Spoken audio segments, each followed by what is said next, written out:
Bonjour Alexandre, Bonjour Christian. ça me fait plaisir de t'avoir sur le podcast. Merci, moi aussi, merci de me recevoir. Bah écoute, déjà il fallait te récupérer parce que je crois que tu as traversé l'Atlantique et que tu as été parti pendant combien de temps?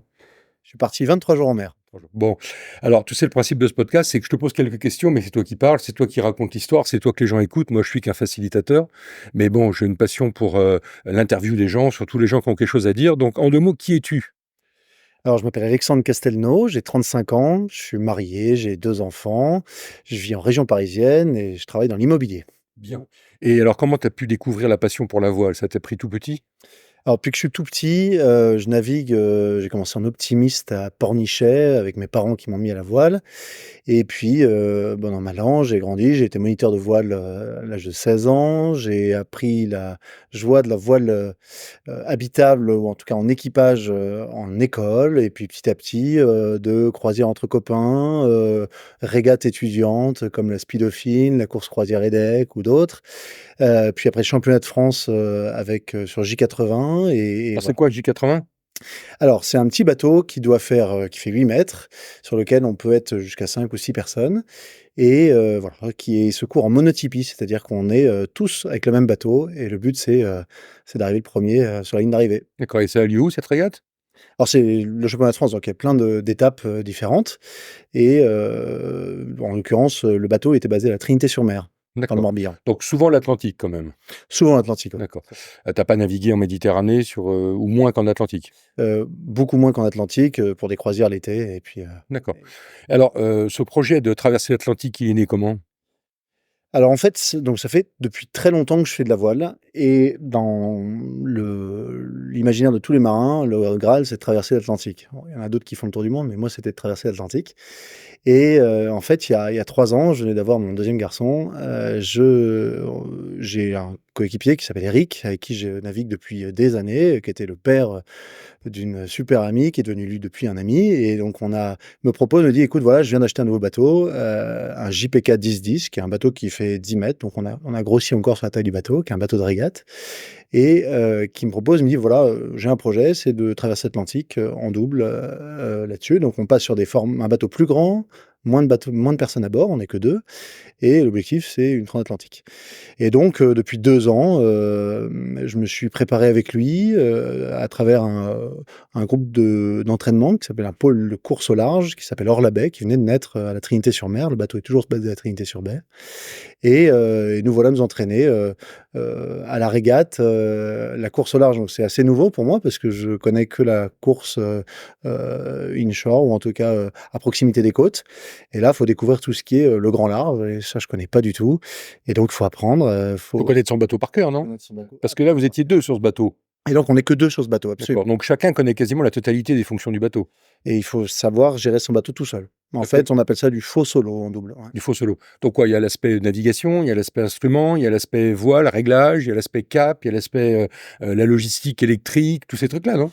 Alors ouais, un bateau, c'est une mine d'informations. Alors d'abord, faut que tu as la structure, principale du bateau. Faut être capable d'intervenir si jamais tu as un trou dans la coque ou quoi que ce soit, donc tout ce qui est stratification.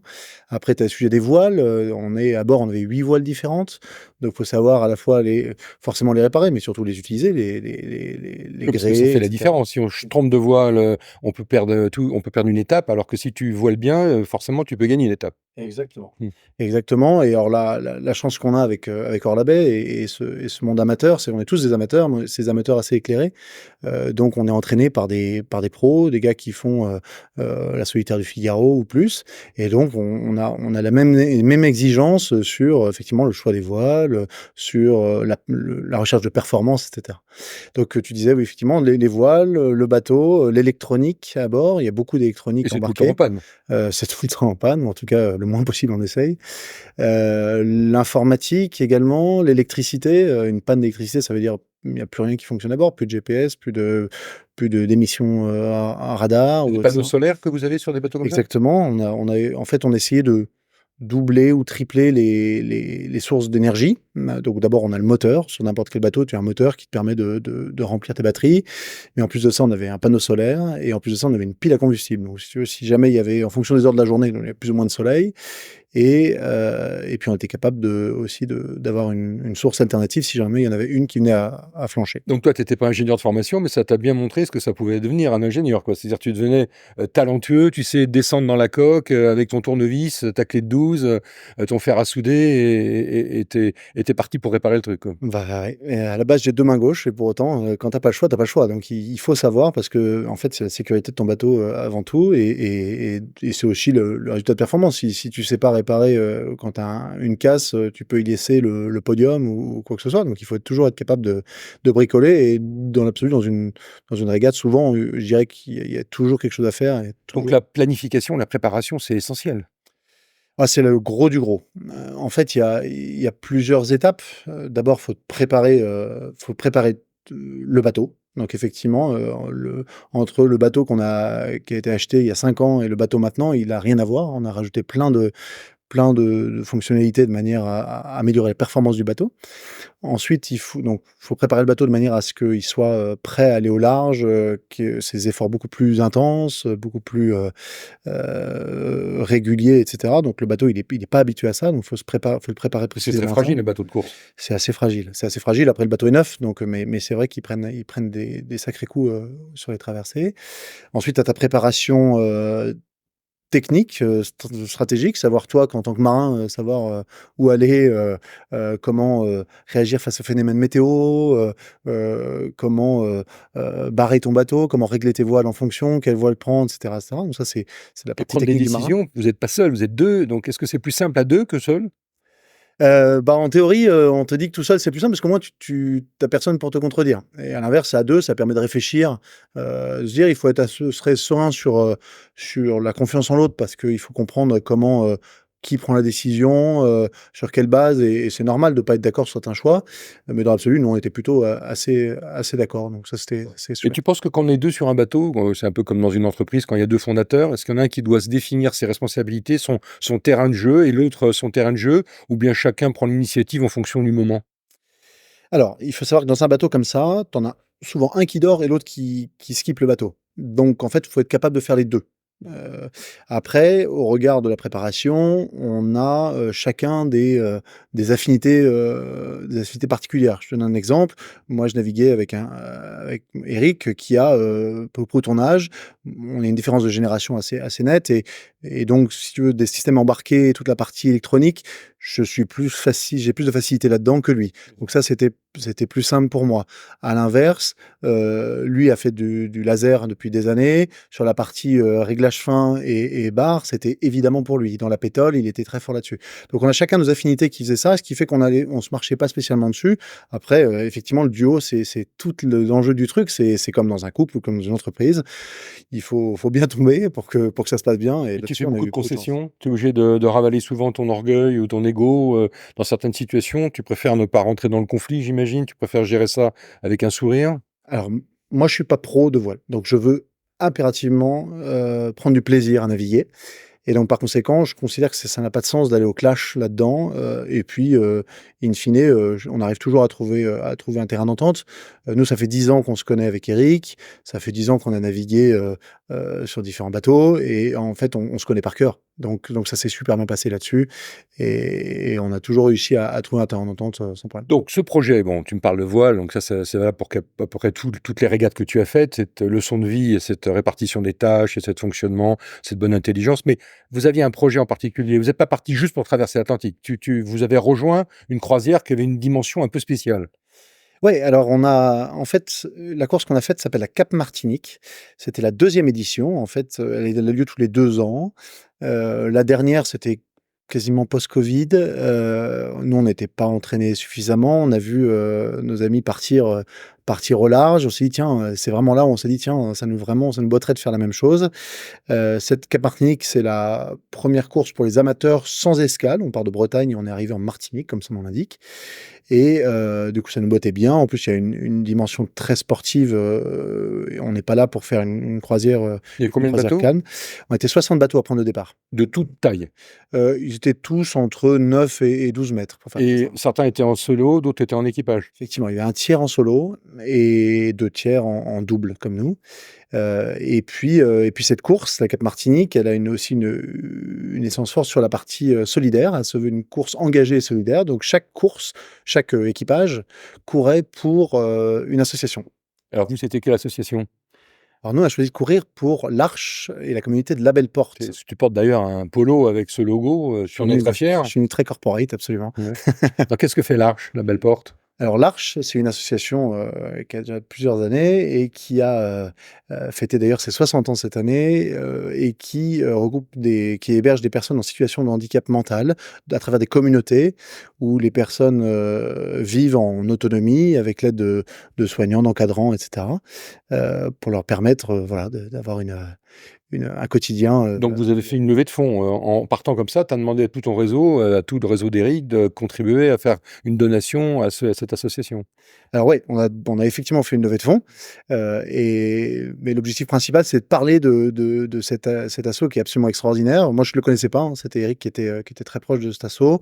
Le petit clin d'œil, c'est que, La Belle Porte, donc qui est la 39e et petite dernière, association de l'Arche, elle est basée à, Auray, c'est-à-dire à quelques kilomètres de là où était le bateau. Ah oui, donc vous avez pu avoir une connexion avec la population de cette maison? Exactement, donc on a pu faire des rencontres absolument merveilleuses. C'était des rencontres, des amitiés assez fortes qui sont nées. Ils sont venus, sur le village au départ. On a navigué un petit peu avec eux avant. On continue à se voir et le clin d'œil également, c'est que la 40e, donc la prochaine, communauté de l'Arche est en Martinique. Donc elle était pour l'instant sous tutelle, elle n'est pas encore créée, mais du coup, on a pu passer le flambeau entre, La Belle Porte et puis la communauté de la Martinique. Et vous avez pu contribuer financièrement, à Et bonne on a hauteur, oui? effectivement levé des fonds, de la part dans nos réseaux Friends and Families et puis, on est content pour les aider à la fois à financer leur quotidien et en plus de cela, ils avaient un beau projet de rénovation de leur centre local, qu'ils vont pouvoir, j'espère développer maintenant. Donc cette course, elle a une connotation, solidaire et ça, c'est bien, c'est une dimension plus que sportive, quoi, c'est générosité. Envoyer l'ascenseur, c'est très beau, bravo, et tous les autres bateaux avaient également un lien avec une association de ce type-là? Ouais, chacun choisissait l'asso qu'il voulait, social ou environnemental. Je dois dire que j'ai eu beaucoup de chance que La Belle Porte accepte d'être avec nous, partenaire, parce que ça donne vraiment une dimension beaucoup plus grande là-dessus. Tu fais pas la course que pour toi. Tu fais la course aussi, pour, tous les gars qui nous ont accompagnés et qui continuent à nous accompagner aujourd'hui et ça c'est vraiment fort. On a suivi bien évidemment ta course, en direct, tu avais fait en ce qui concerne, un petit reportage quotidien, «Bonjour tout le monde, on est sur le bateau», on vous voyait par différents temps. Il a toujours fait beau d'ailleurs. Enfin, quand il pleuvait, tu peut-être pas pris le temps de faire ton petit film parce que tu avais autre chose à faire, mais à chaque fois vous faisiez un petit commentaire sur cette association et vous faisiez un petit clin d'œil à un ou 2 jeunes, que vous aviez certainement, dans vos cœurs et ils l'ont bien ressenti? Ils l'ont vécu ça comme une aventure dans laquelle ils étaient pleinement engagés? Ouais, bah, je crois qu'ils étaient, c'était assez touchant et émouvant pour nous parce on a reçu des messages au fil de la course et à l'arrivée, ils étaient super investis là-dedans et je te dis, ça rend le projet complètement tangible, quoi. C'est pas qu'un projet sportif et moi qui découvrais l'Arche, la Belle Porte, c'est absolument génial ce qu'ils font. Donc l'année prochaine, tu te réengages pour la prochaine édition? Écoute, alors elle a lieu tous les 2 ans. La prochaine, c'est en 2026. Pour l'instant, j'ai pas prévu de repartir au départ. En revanche, je n'arrête pas la voile et je continuerai à naviguer, pour l'instant sur Isha, donc c'est le nom du bateau, avec le programme probable, c'est l'été prochain, la Fastnet, le championnat anglais. D'accord, oui, oui, que tu avais tenté l'année dernière, de mémoire, et vous aviez eu une avarie assez rapidement et vous aviez dû replier les Gaules et rentrer au port. Exactement. Bah, c'est une succession d'échecs et de tentatives, j'imagine, la voile. C'est comme la haute montagne, c'est comme tous ces trucs-là, quoi. Pour faire un sommet, il faut tenter certainement souvent le sommet, quoi. Complètement. Donc, vous avez failli ne pas la finir, cette course. Vous avez eu des petites avaries au début, dans le golfe de Gascogne, Et tu peux ouais, nous bah, raconter? la la voile et particulièrement la course au large, c'est un souci par jour. Donc en moyenne, c'est ça et c'est vrai. Tu as, des écoutes qui cassent, des voiles qui se déchirent, des choses comme ça. Écoute, nous, on a, dans l'ensemble, eu, un bateau qui a tenu plutôt très bien la route. On a eu de la chance, il était bien préparé et c'est tout l'importance de la préparation, hein, faut imaginer qu'il y a pas mal de bateaux qui ont dû soit abandonner, soit ralentir la cadence. On a On a eu un petit peu peur à un moment donné, avec des safrans qui étaient. Il y a un axe de safran qui a commencé à crier assez fort et on a passé 24 heures à réfléchir. Mais au-delà des petites pannes, Les tangons de spi aussi, j'en ai ouais, entendu parler dans tes reportages. on a cassé quatre mâchoires de tangon, on a arraché un spi, on a fait tomber la baume. Et à chaque fois, c'était des erreurs humaines ou bien c'était du matériel qui malheureusement n'avait pas été 100% testé en usine ou... Quelle est la cause des petits accidents comme ça? C'est un mix?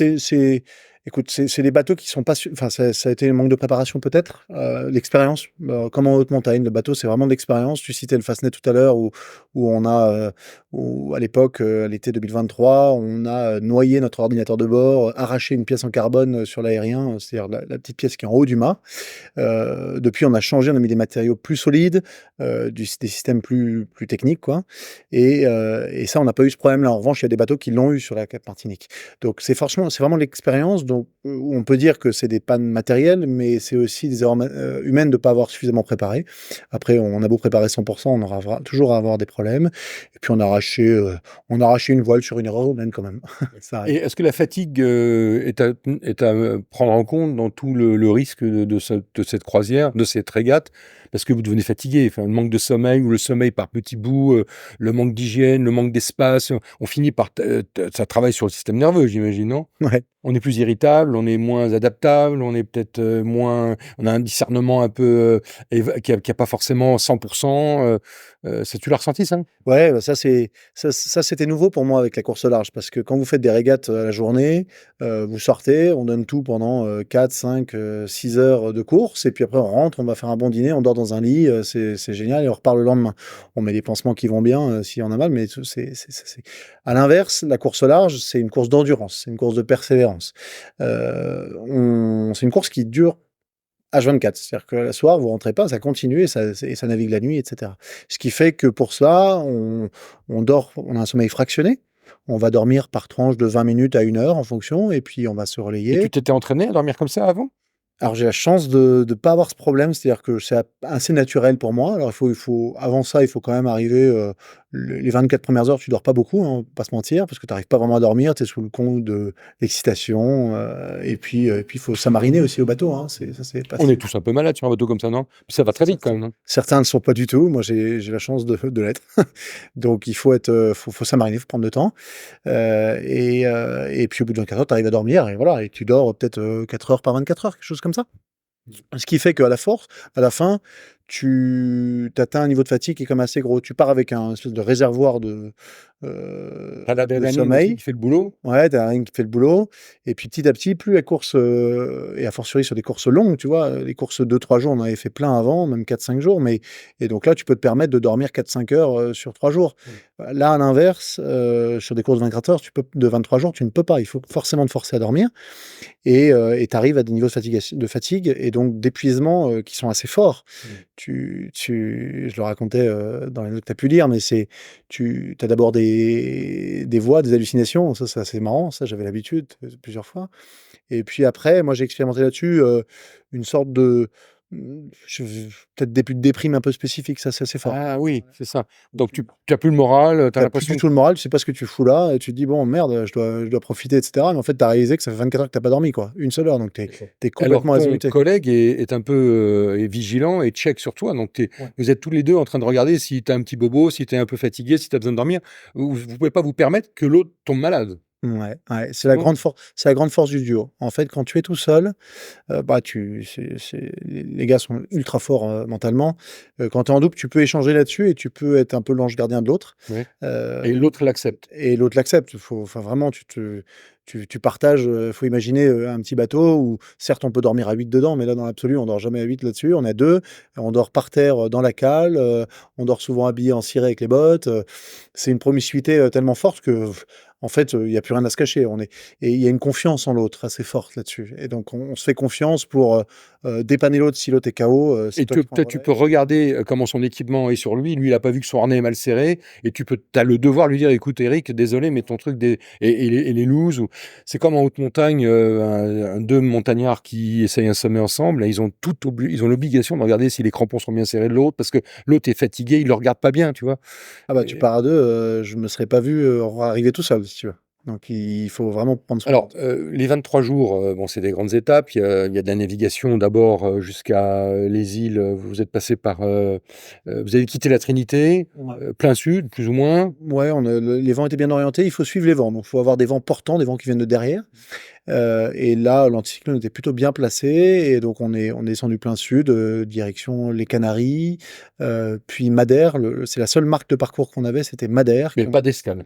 On n'avait pas d'escale. Mais si tu avais une escale technique, parce que je sais pas, tu as besoin de réparer une pièce moteur et elle est livrée par DHL, ben, tu as le droit ou J'ai tu peux. droit 48 heures Ah maximum. oui, d'accord, d'accord. Donc il y a des bateaux qui ont pris ces 48 heures. Exactement. Il y a des bateaux qui sont arrêtés, qui ont réparé, un pilote automatique qui fonctionne pas. On a sur ces bateaux-là, pour nous permettre de dormir, la barre est automatique parfois. Bien sûr, bien sûr, ouais. Donc, ouais, pour réparer des pilotes automatiques, pour réparer des soucis de générateurs qui marchaient pas, de soucis de vache à eau, là où on mettait l'eau, parce qu'on part en totale autonomie, que ce soit énergie, eau et bouffe. Donc, il faut, voilà. Et il y a des gens qui ont fait les arrêts.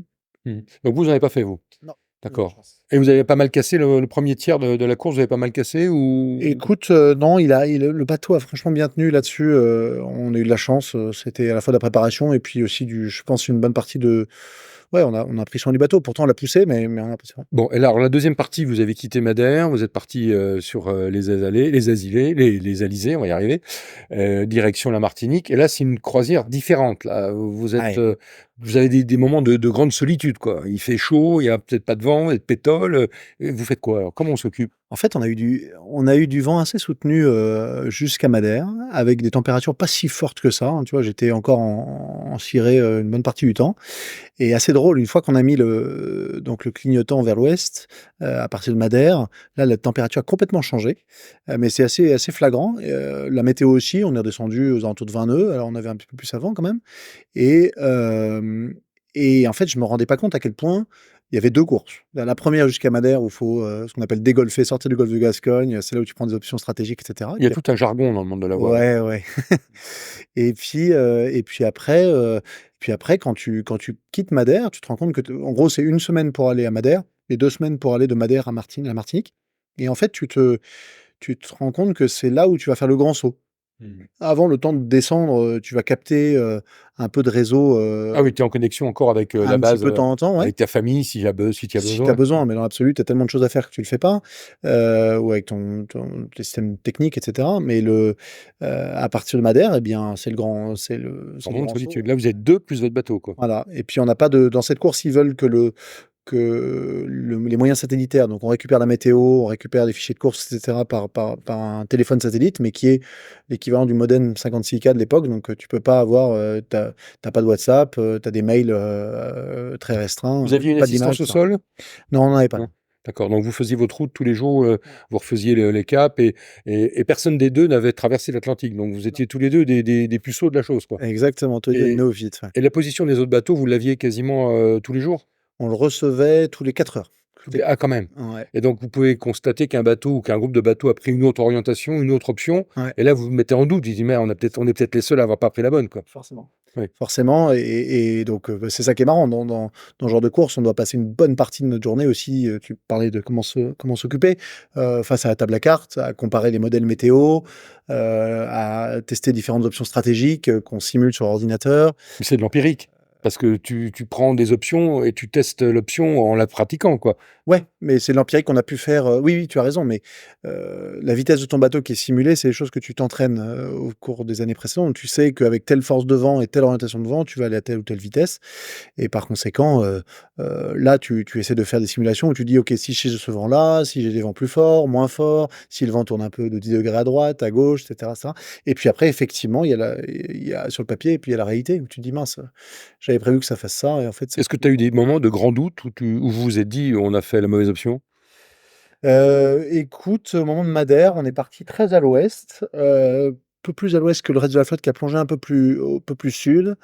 Là, je me suis dit: C'est une option». Et in fine, je pensais qu'elle paierait plus. Elle a pas payé, mais elle nous a pas désavantagés, donc ça allait. Il y a une entraide entre marins?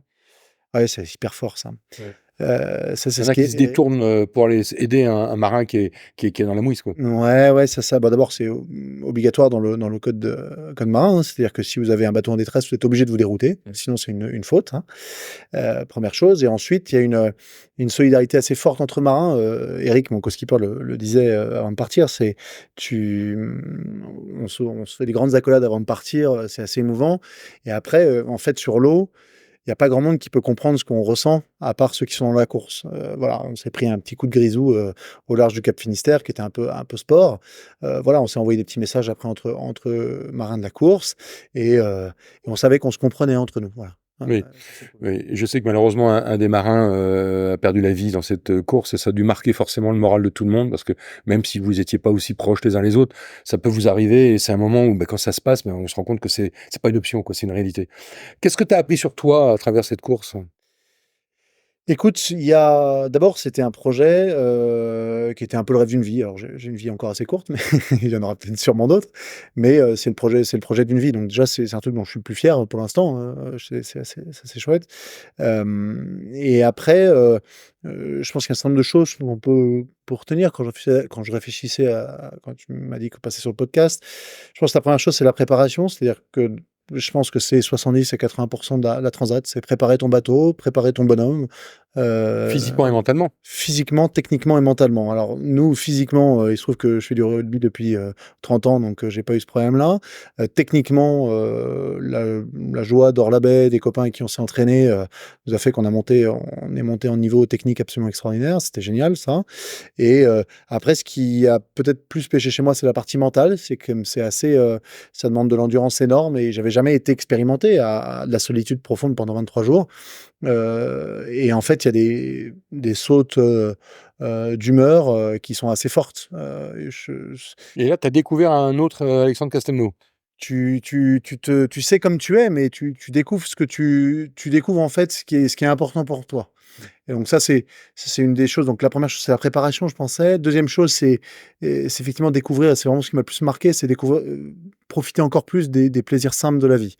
Bon, je disais tout à l'heure, on dort par terre, comme des chiens, on mange, de la bouffe, vraiment pas bonne, on dort peu et cetera. Mais moi, ça, c'est pas le problème. Ça a été jamais un sujet, c'est même plutôt marrant parce que Ça te c'est une rappelle les scouts? expérience, ça pousse un peu fort et cetera, exactement. En revanche, le côté, rester, 3-4 jours, sur un même bord avec la même voile, sans voir personne, même pas un bateau, un avion, Un un signe de oiseau. vie, rien, même pas un dauphin, rien. Voilà, ça c'est Parfois nouveau. parfois un container qui a été, largué par un porte-container, tu en as vu Exactement, ça? tu en vois un petit peu Ouais. malheureusement, même si heu, on essaie de les éviter et cetera, mais ouais, effectivement, il y en a encore quelques-uns. Il y a des sargasses, alors c'est des algues, vertes, tu as des marées entières de sargasses en ce moment, c'est assez triste, Ça, c'est le qui fruit de la pollution humaine?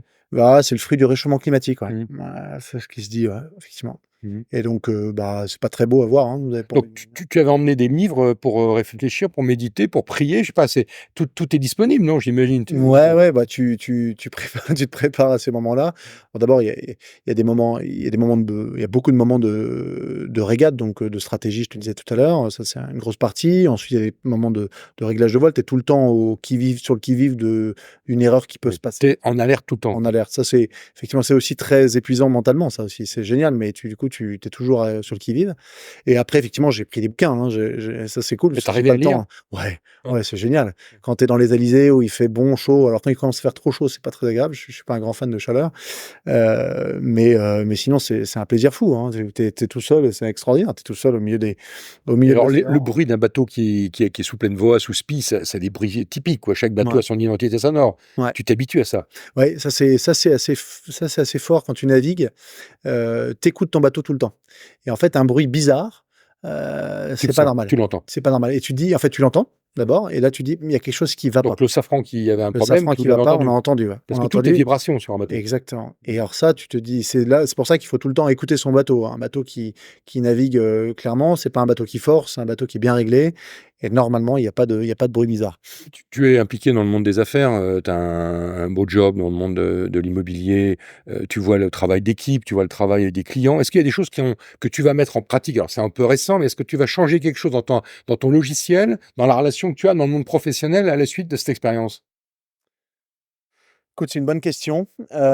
Tu rentres, tu es quand même dans une logique assez extraordinaire. Tu viens de vivre un rêve, et tu te dis en fait que tu es capable, tu te dis que tu étais capable de faire un truc que tu pensais pas capable il y a quelques années. OK? Donc en ce sens, Confiance en soi. Là, tu avais confiance en toi. Grâce à confiance ça, en moi, ouais. mais par conséquent, j'essaie de le décliner en se disant: «En fait, il faut avoir confiance dans ses collaborateurs». Tu as des collaborateurs qui, peut-être qu'aujourd'hui, savent pas faire la chose, mais demain vont y arriver. Il suffit juste de bien les briefer, bien les entraîner et leur donner les billes pour le faire. Donc ça, c'est quelque chose sur l'empowerment, le fait de La responsabilisation. la responsabilisation, pardon.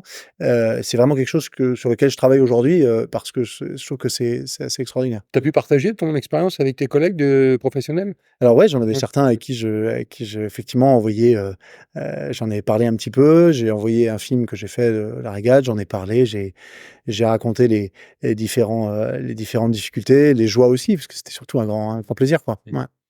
Donc les choses qui ont certainement changé dans ta personnalité, dans ton relation à l'autre, dans ta relation à toi, dans ta capacité de te connaître et donc d'être perçu différemment parce que tu connais mieux les codes. Bien sûr, tu as fait quelque chose que tu avais jamais fait avant, donc tu es fier de toi et on peut très bien l'être, hein. Il suffit de regarder tout ce que tu as j'ai vu ton film, il est exceptionnel. D'ailleurs, si tu m'autorises, on le mettra sur notre chaîne YouTube, Ouais, si tu veux bien, puis c'est ça vrai. parlera de la belle porte, c'est sympa. Si tu avais une leçon en conclusion à donner à nos auditeurs, à notre population qui est toujours friande d'aventures humaines, les galères, les accidents, les échecs, parce que le gars qui a tout réussi, qui passe derrière un micro, il y en a pas. Ça n'existe pas. Tous les gens que j'ai eus et la chance et j'ai les prochains que j'aurai, ils ont toujours un truc où ils ont galéré, ils ont toujours où ils ont cassé, où ils ont échoué. Et c'est ça qui les rend humains. Alors c'est quoi le conseil que tu donnerais à la personne qui t'écoute?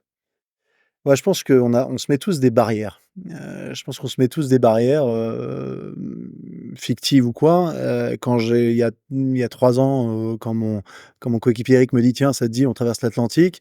Je viens d'avoir un gamin, je travaille, beaucoup, c'est vraiment pas le moment pour le faire et pour autant je dis: «Bon, bah, allons-y», un peu flippé, mais pour autant j'y vais. Tu avais demandé l'autorisation à ton épouse, ouais. C'est important ça, tu crois, la confiance du couple dans le projet de l'un, Ah bah, tu peux pas le faire contre? tu peux pas, tu es obligé, c'est un projet à 2 quoi. C'est un projet à 2. Je veux dire, pendant 2 ans, tu es un week-end sur 2, vendredi compris, sur un bateau, où tu laisses ta femme avec tes enfants, bien sûr que ça se fait à 2. Bien sûr que ça se fait à 2. Et donc ouais, le conseil, c'est et puis l'Arche et les amis de la Belle Porte m'ont montré le truc. En fait, tu te mets des barrières, mais elles sont ridicules. Il faut oser, il faut vraiment oser et tu vois de ce dont ils sont capables, nos amis de la Belle Porte et puis puisque finalement on a réussi à faire en traversant l'Atlantique, c'est absolument génial et il y a pas de bon ou de mauvais moment. Il faut se lancer si tu en as la si tu en as envie, si tu as envie, Bon, alors tu pas voulu le dire parce que tu es quelqu'un de très humble, mais sur 60 bateaux, vous avez terminé en temps compensé à quelle position? on finit 11e. 11e. Donc ça, c'était votre plan, ça? C'était d'être dans les, 1 tiers, le premier quart? Parce que là, vous êtes le question. On s'était mis comme objectif, 1er de finir Mmh. et puis après si on pouvait finir, dans, la première moitié, on était content. D'accord. Donc on a rempli nos objectifs, Et le bateau est revenu à la plénitude? et le bateau est rentré à la Trinité et il régate, tu vois, ce week-end encore donc Bah, écoute Alexandre Castelnau, merci d'avoir joué le jeu. Merci pour ta sensibilité, pour ton honnêteté, pour, tous les petits détails que tu as voulu partager avec nous, avec moi. J'espère que mes questions ne t'ont pas mis mal à l'aise, mais c'est 32 minutes qu'on va offrir maintenant à nos auditeurs. Je rappelle à tous ceux qui nous écoutent que, Aventure Business, fait maintenant partie des podcasts bien écoutés sur les plateformes, de streaming de votre choix, donc vous les retrouverez. Merci Alexandre, si tu fais une autre, régate, encore plus belle, encore plus profonde, encore plus lointaine et que tu acceptes de partager, ben, tu seras le bienvenu sur notre plateau. Merci encore à toi. merci à toi de m'avoir, reçu et de m'avoir permis de raconter mon Avec histoire. plaisir. À À très bientôt. bientôt. Bye bye.